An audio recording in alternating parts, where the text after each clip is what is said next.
Good morning. This is Orly Taitz, and this is Taitz Report for September the 20th, 2013.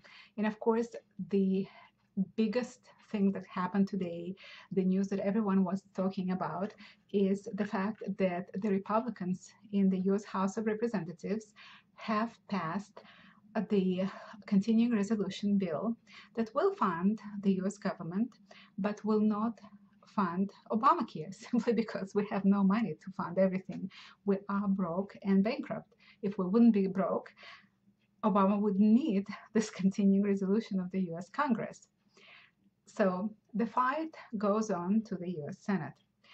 And it is really important that everybody calls his senator and other senators, at least 46 Republican senators. It's hard to believe that 52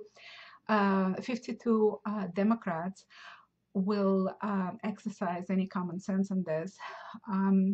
In the US Senate, we have 52 Democrats, we have 2 independents, and 46 Republicans.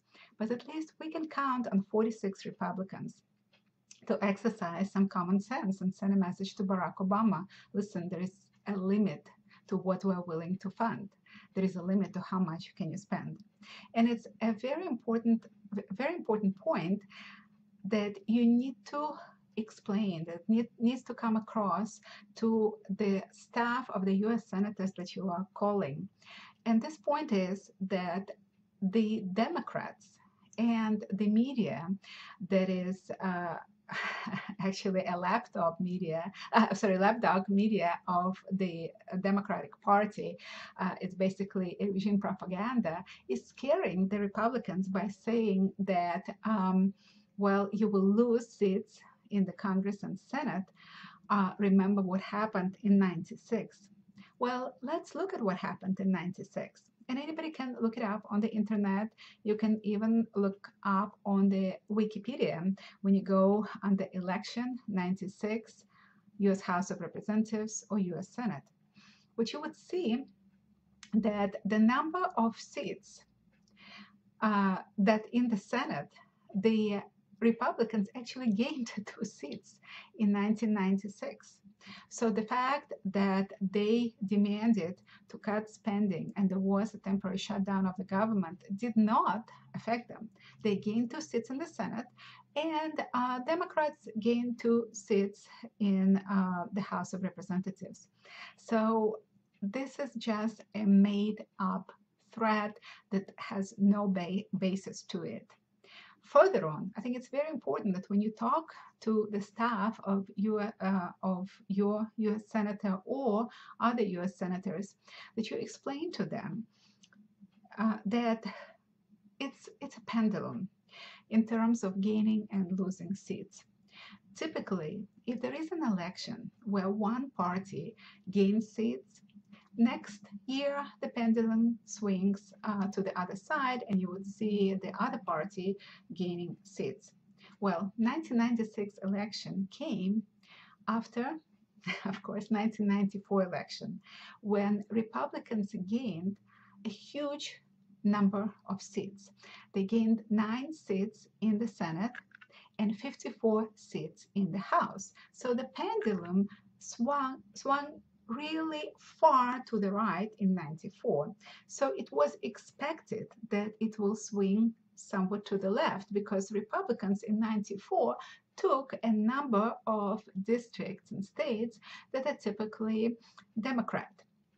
However, you should not be afraid of this. It's not going to happen in 2014. As a matter of fact, 1996 election was more like 2012 election. If you recall, in 2010, Republicans gained large number of seats, and so the pendulum swung a little bit to the left in 2012, where the Democrats regained some seats. So you should not be afraid. In 2014, you don't expect pendulum swinging to the left. It actually is due to swing more to the right. Another important point, elections. It's like big fat American wedding. We have presidential elections. This is the wedding where the nation is mirroring this new president. And there is a lot of song and dance, and singing, dancing, binging, drinking. But by the time the midterm election comes along, people wake up, they sober up, they see that the groom is not that perfect, and typically the party that does not hold the presidency gains seats in the midterm election. So 2014 is a midterm election, and we expect Republicans to gain seats in 2014. So this is a third reason why we should not be afraid of 96. We should not be afraid that Republicans will not gain seats or lose seats. And lastly, American citizens, American voters, by a margin of 2-1, are supporting Republicans on the issue of debt ceiling. With a margin of 2-1, they actually are against raising the debt ceiling altogether because it's common sense. You have to live within your means. When you overspend, you end up going bankrupt, and United States of America is bankrupt. So I hope that each and every one of you calls your U.S. senator and tells him, listen, this is the time for you to show some backbone and stand up for American citizens. When you are voting to fund programs that we cannot possibly fund, we are bankrupt. We cannot fund the existing programs, never mind starting new ones. When you do this, you rob us, you rob our children and grandchildren. We have enormous debt, enormous interest on this debt, and you cannot continue coming up with new programs that you cannot afford. So please make something, do something productive, something important.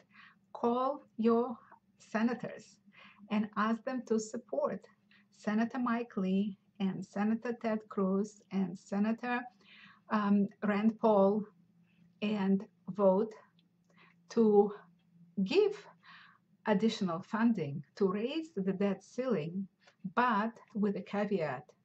There is a limit to what we're willing to fund. And Obamacare is a program that will cost trillions of dollars in the long run, and we simply cannot afford it.